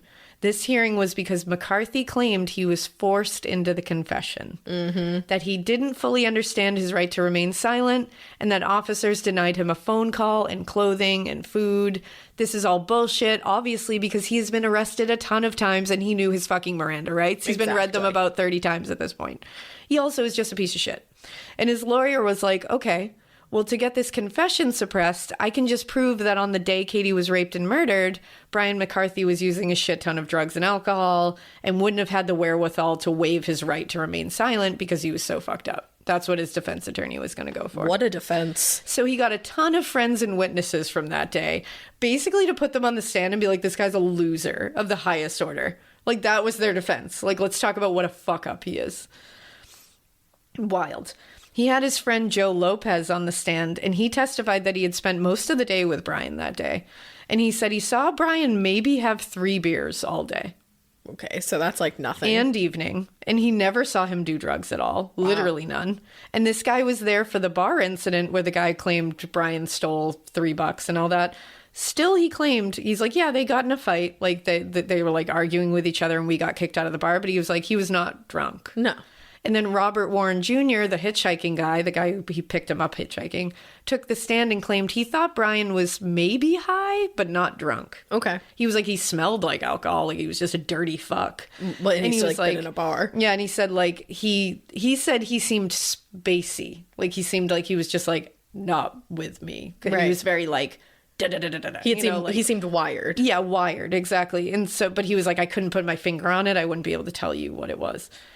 So District Attorney Charles Gardner thought a plea deal would be the right way to get the conviction that they needed with all of this. Mm-hmm. He said the sentence was the same for any count he chose, any one of those that he gets. He's going to get 25 to life. Right. And this would avoid the possibility of an acquittal because he was like, we don't want to even go there.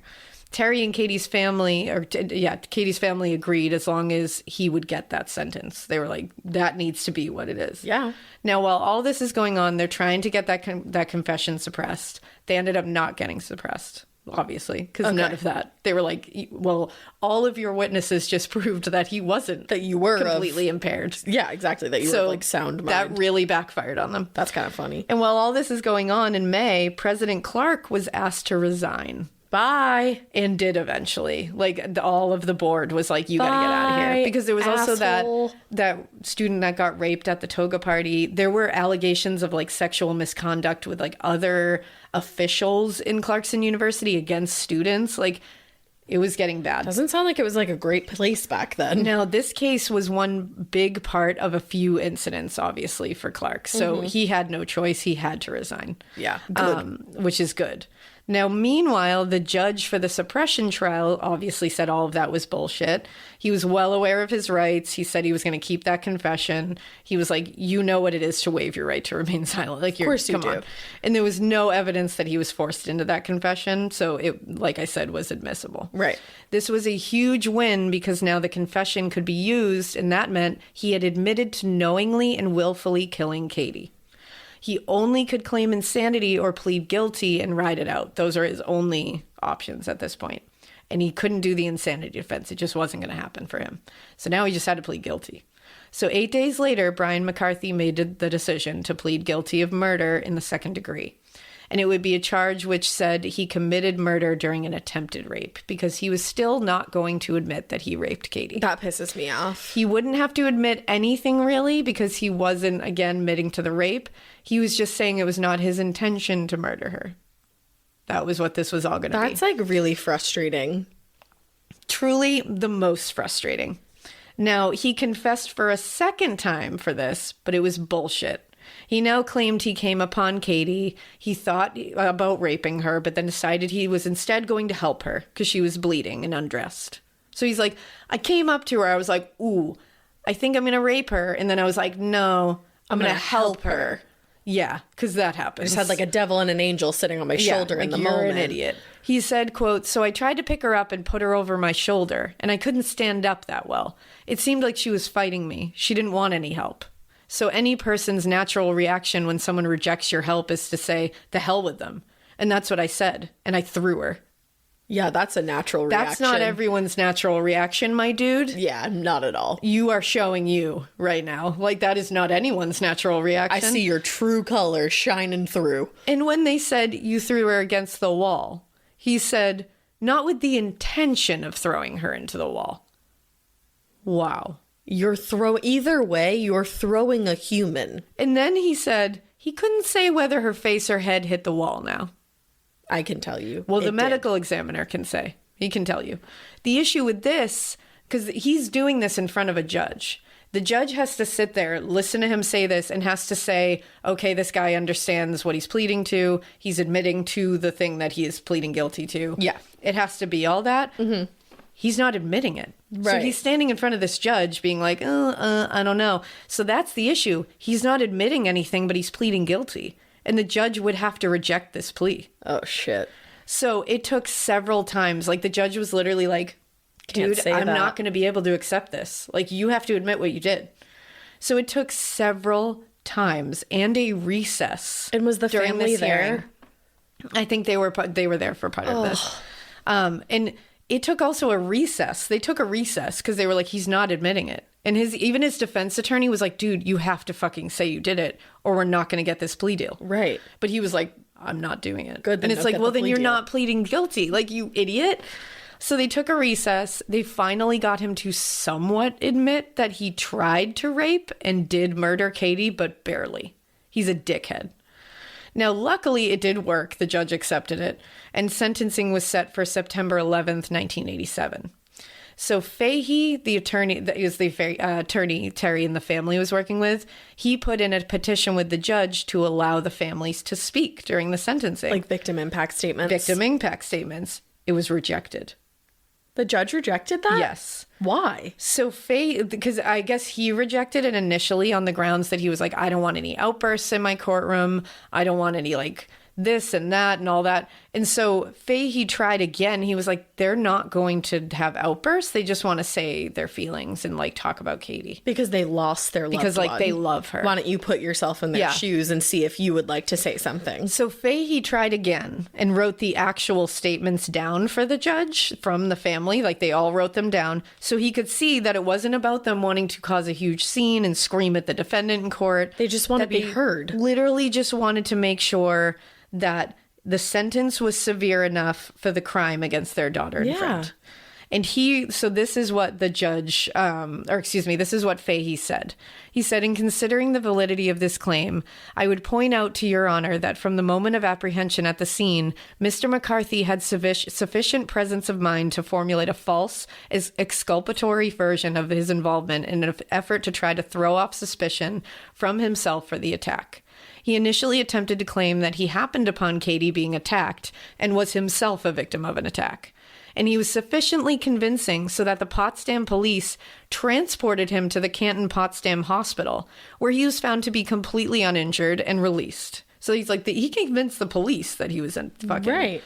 He then modified this version during the early morning hours of August 29th to claim that Katy had already been beaten and stripped of her clothing at the time he encountered her physical injuries. He has persisted in maintaining this obvious fiction throughout his plea of guilty on August 13th, 1987, before Your Honor. Katy will never know what it is to be middle-aged. She will never experience the happiness of marriage. She will never know the joy of having children. She will never enjoy the pride and satisfaction of career achievement. In short, one who has contributed nothing to this world callously and viciously took the life of one who contributed much and who is incapable of doing so much more. Which I was like, beautiful. The end of that was like, ooh. Yeah. Oh. Because that's the thing, like somebody who has contributed nothing to this world. Right. Nothing. Well, and he's speaking for the family, and it's like, let him say it. Why? I don't understand why you wouldn't. Like, I understand that you need to maintain an orderly courtroom, but that's why you have a gavel. Like, just bang it. Yeah, that's why you're the man in charge. Right. Like, take charge. They were denied again. Even with that statement. That's really fucked up. Luckily, when sentencing did happen, the judge did talk about the impacts that Katy's rape and murder had on her entire family and how he had a history of violence and criminal behavior. That's wonderful, but it should be from them. That's the thing. It's like you didn't experience this. It's cool that he brought that into it and was like making sure that that was known because it's what her family wanted to be known. But like, let their words speak for them. Even, can't you read their statements? Right. Just read their statements. Let them write it down so that it's in their words. That's all. Or just let them fucking talk. But he then he did say that they had, and he said the family has asked for the maximum sentence. Okay. And according to A Stranger Killed Katy also, a priest in the community wrote in and requested leniency for him. And I was like, excuse me, Father? What? Yeah, like, know your place. Please step aside. Stick to Sundays. Step aside, sir. I was like, that like really annoyed me when I read that. I was like, yeah, Since when? No. Leniency on this No. guy? Isn't this against everything in the entire world? Doesn't it say thou shalt not murder? That's like, come on. That like really annoyed me. No. Yeah, like you don't have a say in this. Pissed me right off. Yeah. Now, the judge then read a letter that McCarthy wrote. No, thank you. Oh, okay, that makes sense. I won't read it because it's a crock of bullshit and nothing he says matters. So, like, I don't give a shit. So I'm sorry. Did he read the family statements or no? No, he just basically gave his own statements about what the family had said. Like, he basically reiterated what they wanted So him he to. gave this motherfucker a voice instead of the family? Basically. So Gotcha. he just, in this letter, he just whines and bitched about his rights being violated and that he was the victim here. It's weird. You violated somebody's rights to the point where you literally took them out of this world. Yeah. Now, he also cited his religious beliefs and said that he would be forgiven by the Lord. So that's all that mattered. No, I don't think the Lord forgives you for killing people. He also said that he would give his own life for Katy's resurrection, which Go I ahead. was like, so did anybody in that courtroom be like, Do it. can we call your bluff on that right now? Go. 1, 2, 3, go. You said it, right? Just saying. Now, of course, his attorney asked the court to be lenient as well. He wanted McCarthy to, at the very least, be able to try for parole. No. The judge finally spoke and said, Mr. McCarthy, whatever is imposed will not and cannot make whole the family and friends of Mrs. Hawelka, or Miss Hawelka, excuse me. That relief is beyond the scope of this life. You will, for however long you do live, have the burden of this incident forever with you, as will, I'm sure, anyone who has ever associated with Miss Hawelka. It is the judgment of the court that you will be sentenced to an indeterminate sentence of imprisonment, which shall have a maximum term of the remaining period of your natural life. And the court hereby imposes a minimum period of imprisonment of 23 years. So basically, he took 2 years off the sentence because it's 25 to life. Right. He made 23. Why? Because he said he had time served and all that. This would also make him eligible for parole beginning 2009. Right. So he did not get a life sentence. No. He got 23 years minimum, and then you get to have parole. Maybe. Give it a shot. So that was not the sentence he deserved. Also, what a fucking precedent to set. Yeah. I will give you time served and then I will give you the option of parole when you literally took a girl's life who was walking home. One of the most brutal murders and rape that I have ever come across, and this guy didn't get automatically sentenced to life. This whole thing is like, where the fuck were your heads? Now, he immediately began serving his time. This is where you're like, wow. He immediately began serving his time at Clinton Correctional Facility in Dannemora, and then was transferred to Attica in October of 1987.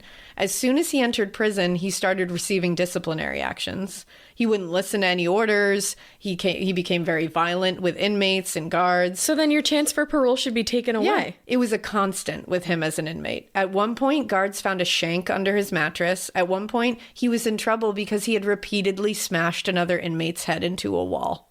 Does that sound familiar? Sounds like he's getting better, guys. In 1992, he was transferred back to Dannemora from Attica. In 1996, because of disciplinary issues, he was transferred again to a maximum security prison in Auburn Correctional Facility. In 2000, he was transferred again because of his behaviors to Wendy Correctional Facility. In 2003, he was transferred to Cape Vincent Correctional Facility. In 2005, he was moved to Orleans Correctional Facility. And then in 2007, he was moved to Livingston Correctional Facility. I didn't even know there was this many correctional facilities. But by all means, let's definitely let him... Let's waste everybody's fucking precious time left on this earth to talk about maybe letting him out of prison. Precisely. When it seems like it's such a good idea. Let's waste everybody's precious time. Oh, and he was transferred to Livingston Correctional Facility with a note saying he was uncontrollable and should be separated from inmates. But we're going to give him a chance to be out in the world? In society. He can't be around other inmates. Other inmates have to be scared of him, but he's supposed to be let loose on the world? Possibly? Is that what I'm hearing here? Don't waste my fucking time. Yeah.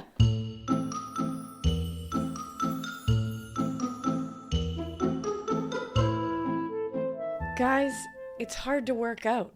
Let's just say it. I used to get in this weird funk of not being able to just get in some kind of routine. Because once you're out of it, you're like, how do I start this again?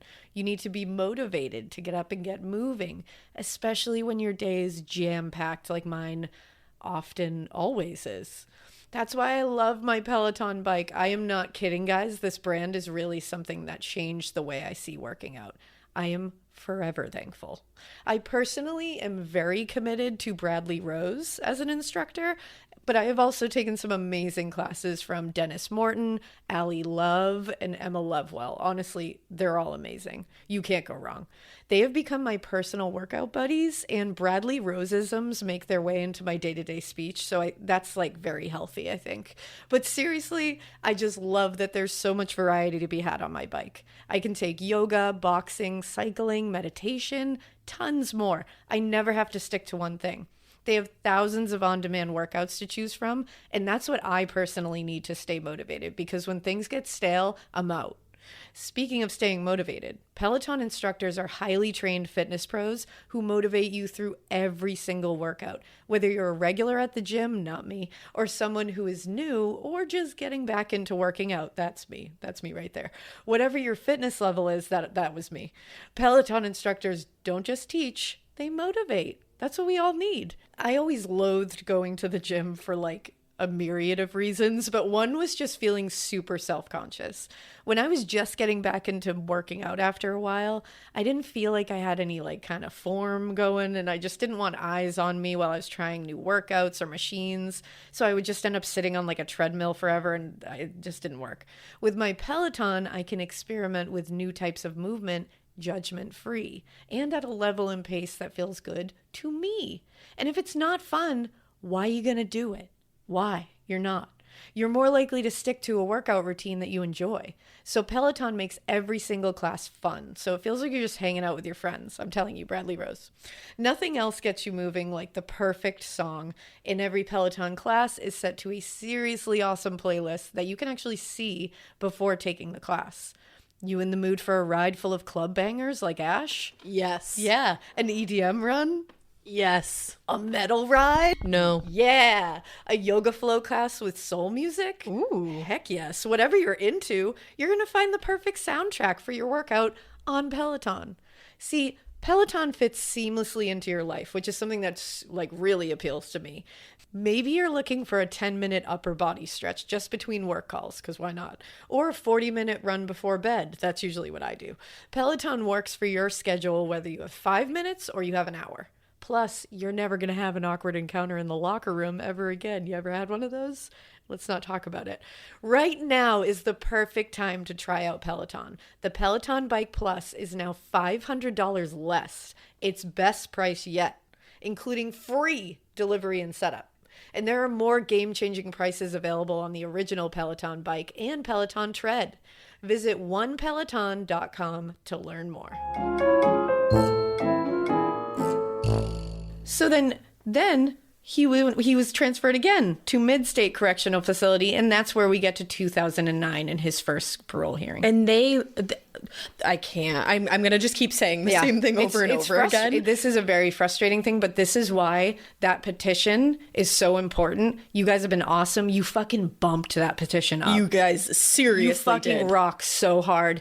Keep doing Please, if you haven't signed it, like just as this, hopefully part 2 I was going to say, giving you more. After hearing this, I would hope that you would feel so inclined. Sign it. Please just take like a second to do it. Yeah, that motherfucker has to stay in prison, and we need to help that family make sure he stays in prison. And this family shouldn't have to go every 24 months. Do they go every single time? Yeah, they've gone or they've participated every single time. They shouldn't have to worry about this man walking the earth. Yeah, so Katy's family immediately went into action in 2009, putting up that petition, writing letters, showing up to hearings.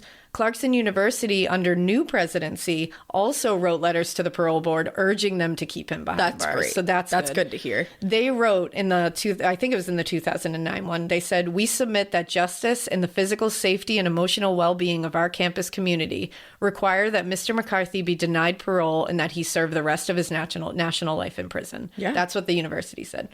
Now, they said this became the family became their mission, this entire thing. Joe Jr. said this was his job now. Yeah. He was like, this became my job.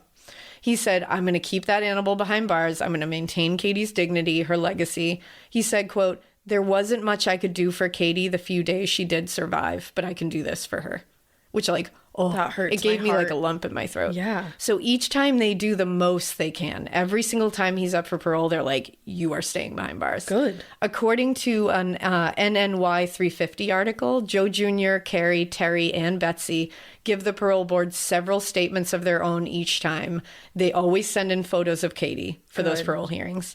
And Carrie said, quote, we're told that they have to read everything that is given as part of victim statements. So we give them everything. Amazing. Now, do you want to know what he said when they asked him in 2009 at his parole hearing, how he came across Katy and what happened? No. Do you want to know? No. In his 2009 parole hearing, he said, quote, she was on the campus, on the Clarkson campus, and she was going home. And I was going across the campus to meet some friends. You don't have friends. Since when? And I was inebriated and I was involved in drugs and she was inebriated. Oh, you know that? No, she wasn't. And she asked me if I wanted to participate in having sex. And I tried and I couldn't. And she got mad and spit in my face and it made me angry. All the way 23 years after this happened, 23 years after this motherfucker went to jail and made up all kinds of shit, he is now still gonna blame it on Katy. And he is still going to change his story completely. Mm-hmm. This is him trying to get out, by the way. This is him trying to get parole. He makes up a totally different story. They were shocked. The parole board was like, what? Like, he has never said this story.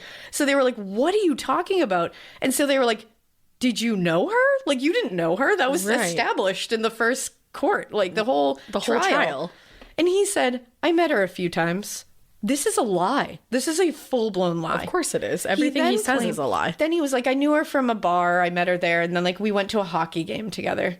What? What? How dare you? So then the parole board was like, you didn't accompany her to a hockey game or accompany her to a bar, did you? Because they were like, you're a fucking liar. And I guarantee it, no. He said, I did to the hockey game. And they said, you had a date with her to a hockey game? Because they're like, what? Where is this coming from? And he said, well, not really a date. We had seats together and we went together and we saw the hockey game. We were interested in the same teams. So they said, who acquired the seats? How did the seats end up being next to each other? Like, if you didn't go together. And he said, I knew people that worked at the college and they told me there were seats available so we could utilize them. I'd be like, what was the team name?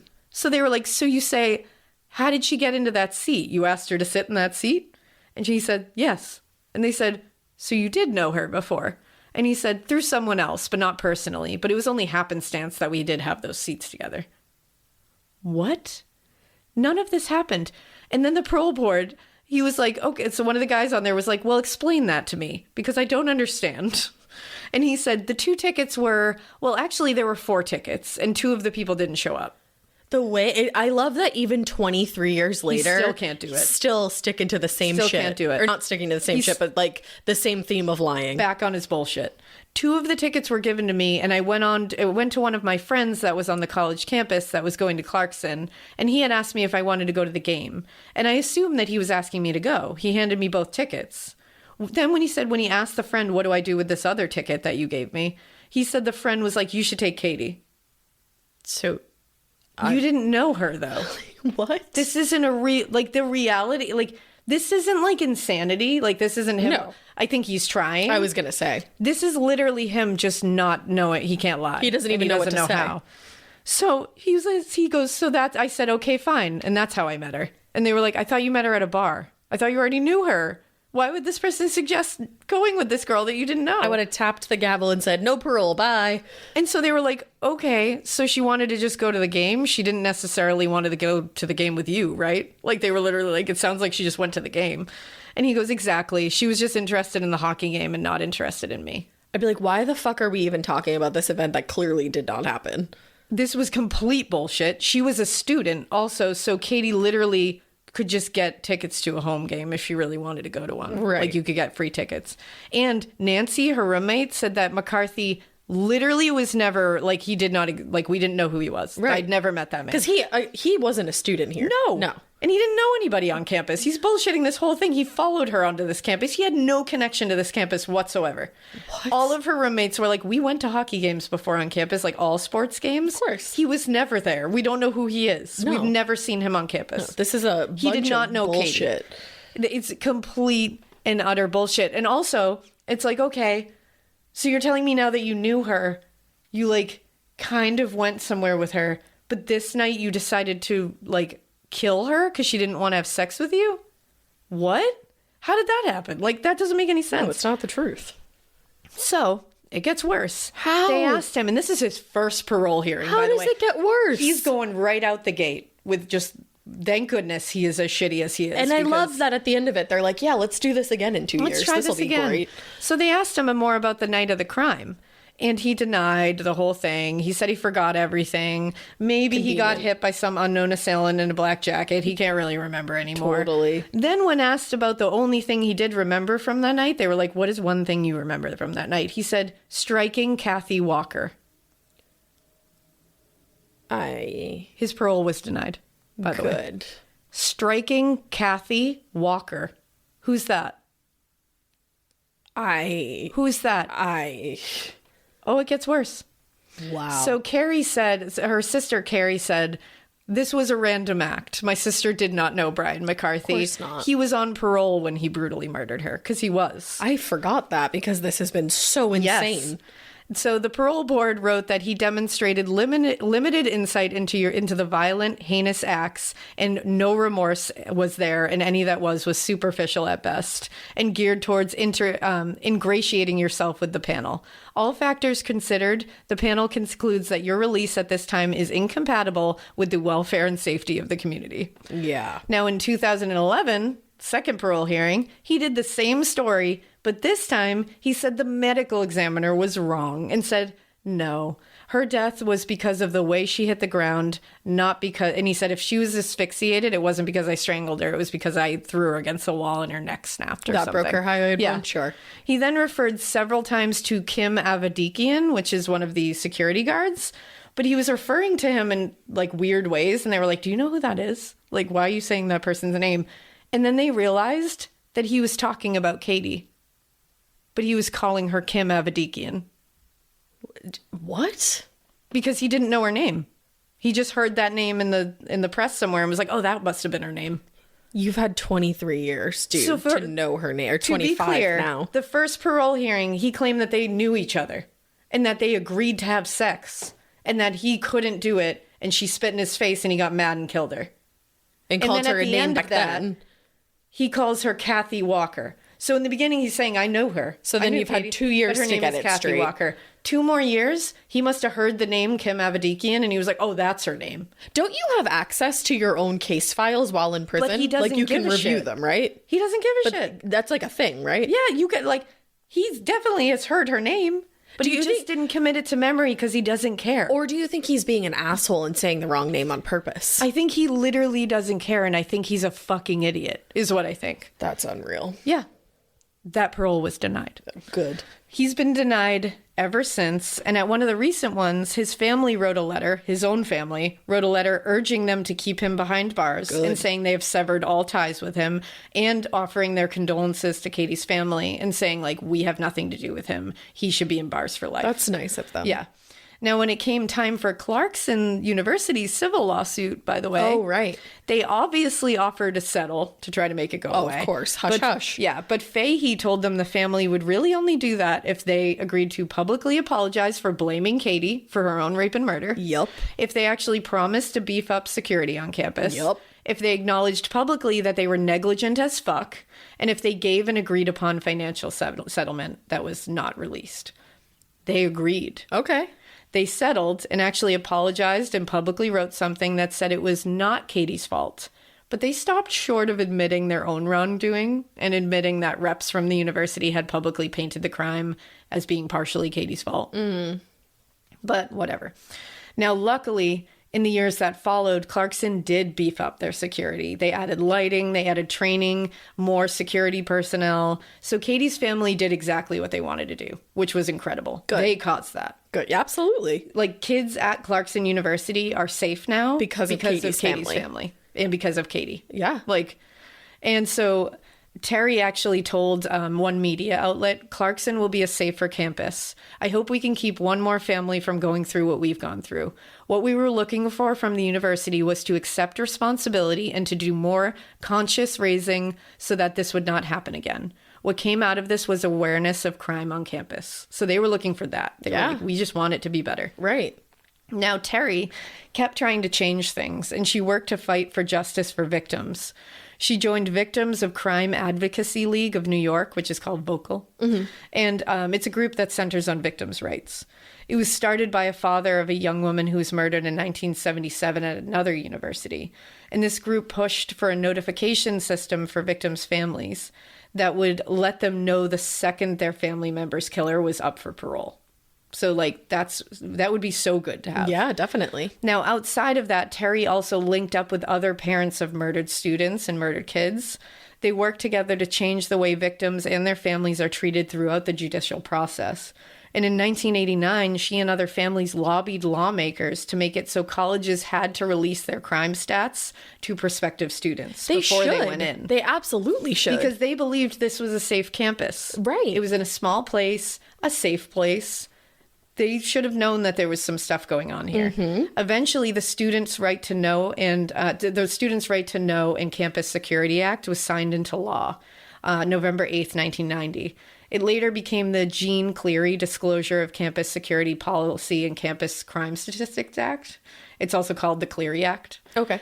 Jean Cleary is a victim of a crime on a campus, so it was after her. Of course. Now, after all of this, Katy's family said they came even closer together. They were inseparable. They supported each other even more than they had before. They always said, "I love you" to each other when leaving. They never took a second for granted with each other. They attribute that to Katy's spirit and her legacy. And a lot of them had what they feel are spiritual experiences surrounding Katy. I love it. They said like her photo will fall off of things. She's or like there. Strange things like that will happen, especially with her photo, which I love. Like she's still around. Yeah, of course she is. Because she's like, look at my family. Yeah. Like, look at my family Look and what what they they've did. done. And what they've accomplished. And what they're doing. Now, sadly, in 1994, Joe Sr., the father, was diagnosed with non-Hodgkin's lymphoma. Oh my God. He did treatment. He did go into remission, but then August 10th, 2007, he did pass away at the age of 67. Oh, I'm sorry. Now, Terry said, quote, "I just want to keep Katy alive in everybody's hearts, and I don't want her to be forgotten." No. So that is Neither what do we. we are here to do today. And I know this was long. Thank you for bearing with me, but it was all so important. I was going to say, it doesn't matter how long it is. And there's so much more. There's so much more. Read I'm that telling you. book. Read A Stranger Killed Katy by William LaRue. We're going to link it again. We'll link the petition. We're going to link the family's Facebook page.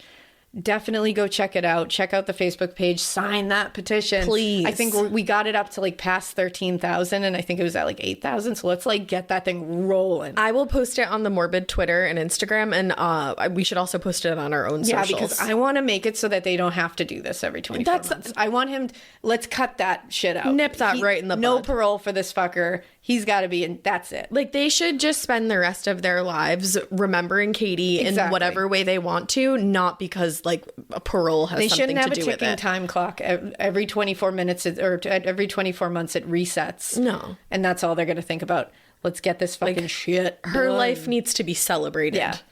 So that is the story of Katy Hawelka's murder. Wow. It's horrific. I had not heard enough about it. So I was No. like, what the hell?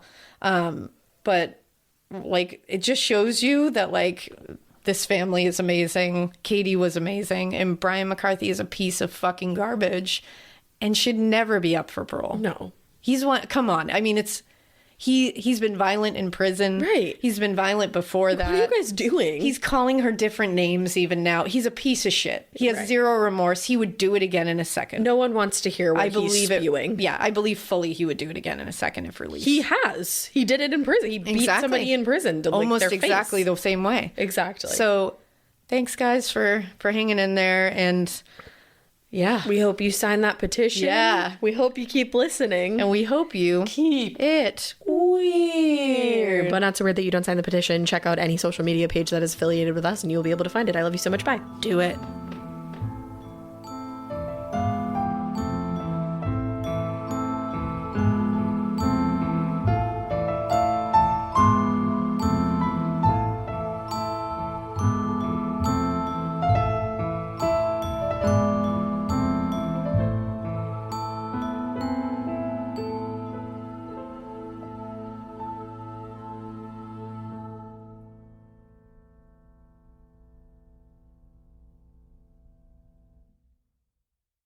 Waking up exhausted, foggy, and running on empty? For me, one of the missing pieces was magnesium support.